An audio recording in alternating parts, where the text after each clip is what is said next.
Our next featured local entrepreneur started off his career in IT by fixing computers for friends and family. That eventually led to the creation of the cybersecurity and IT company ARK Solvers, which stands for Attentive, Reliable, and Knowledgeable, and was named the fastest growing IT company in South Florida 3 years in a row. Joining me now to share more is Reginald Andre, founder and CEO of ARK Solvers, Inc., and he goes by Andre. Andre, welcome. Thank you so much for having me. Yeah, it's great to have you here. Talk a little bit about this interest in computers. This came at a young age, and then it really kicked off with something that happened in high school. So let's talk a little bit about that. Yeah, so I was in high school, and one of the computer technicians for the school, he was overwhelmed. And they decided to create an elective where they would have the 11th and 12th graders basically follow him.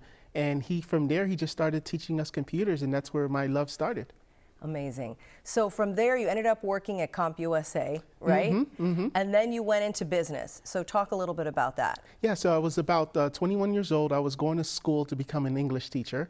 And here I am at CompUSA, and one day this guy comes in and he buys all of these things, shopping cart after shopping cart after shopping cart full of What items. was he getting? Just laptops, computers, TVs, Wi-Fi, everything. Yeah.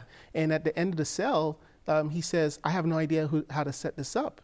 And I said, I can do it. You know, I would always help my friends and family. And from there, he gave me his address, and I went to his home to get everything started. So this is really just a hobby that you had no idea was going to turn into a career, right? Yeah, absolutely. I was supposed to be an English teacher right now. Imagine that. So then lead us to ARK Solvers. Yeah, so here we have 9 years. I'm working with this guy, and everything is going well. We have 8 employees. We're over $1 million in sales, and my business card says managing partner. My email address says vice president, but I didn't have any partnership actually. So I went to him and I was like, "Can I have something in writing?" And he asked me. He said, "Okay, sure. Give me a couple of months. I'll have the attorney draft up something." A couple of months later, he calls me to his office, and he says, "Andre, I'm sorry, but I'm gonna have to let you go." Wow. That's what I said, and I couldn't believe it. Here I am, 9 years, 7 days a week, 18 hours a day, sweating and building this company, and he lets me go. And I am in the garage. I have my 2-year-old son. I have a mortgage. I just got a house, and what am I gonna do? And I remember the quote by Rocky that says, "It's not how hard you get hit, it's how you get back up." And from there, I said, you know what? I can do this myself. I had a non-compete, so I couldn't go after the old customers. And then later in that day, I created ARK Solvers. That same day, you said, I'm going to do this. I'm going to do it myself. I had no choice. Isn't that something? Sometimes that's how these things happen, right? You have no choice. Yes. You have to pick yourself up and start over. Let's talk about funding. That's something we've talked about throughout this program. How did you get started? Because I've read you said you had $100 in the bank account to start ARK Solvers. Yeah. So that was really your seed money right there. That was it. That's it, $100. So here I am when I got laid off, essentially fired, and I was making a lot of money, but this is 2009. It was rock and roll back then. You didn't keep anything. And with $100, I basically took some postcards, went to Kinko's, and just started knocking on doors, knocking on business doors to try to just get new business. So lived in my mom's Florida room and just had to go back to the basics. Wow. So talk about growing your business. Once you started ARK Solvers, you're starting to see that you're doing well. Then what's the next step to actually growing the business? It was scaling. Scaling has been the next part, and one of the toughest parts, because you no longer had to be it. You had to now trust people to now do what what needs to be done in the business. So that was the next step. I had to get a COO, and this is all bootstrap. This is no venture seed money. This is no credit cards, no line of credit. So if I didn't have the money, I could not hire.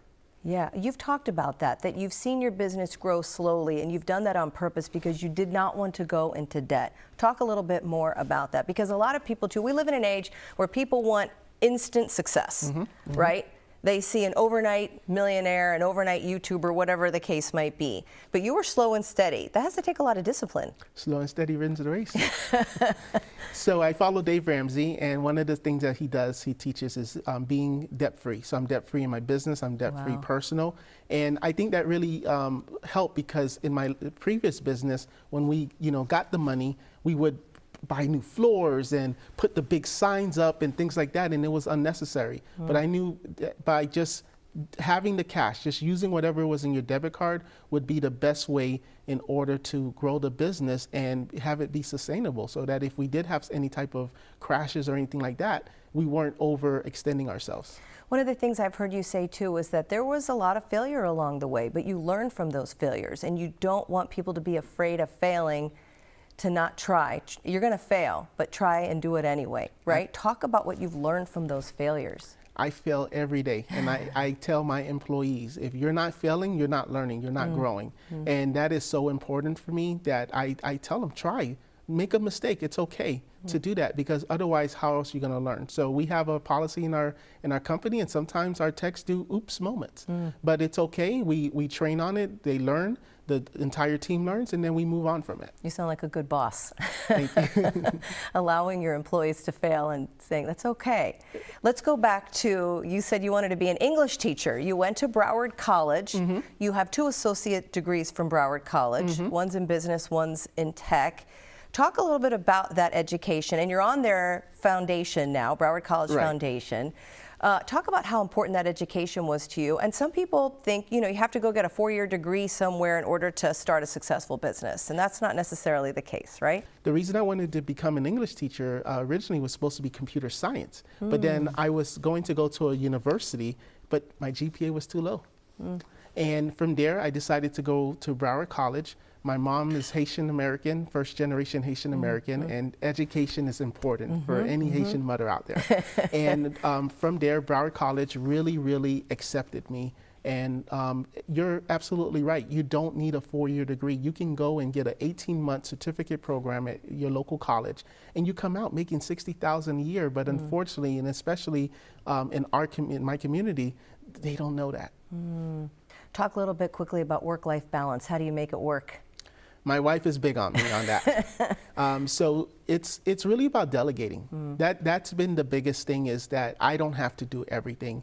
And I have a great COO, I have a great team, and I let go and I just trust. And that goes back to failing. And if they made a mistake, we learn from it. But letting go and not having to be in every single step of a project, that's been great for the work-life balance. What's your advice to budding entrepreneurs? Slow and steady wins the race, and you can do it with the money that's in your pocket. No excuses. You can do it. You can do it. That'll be the last word. Andre, thank you so much for being here. It was great having you. Thank you so much as well.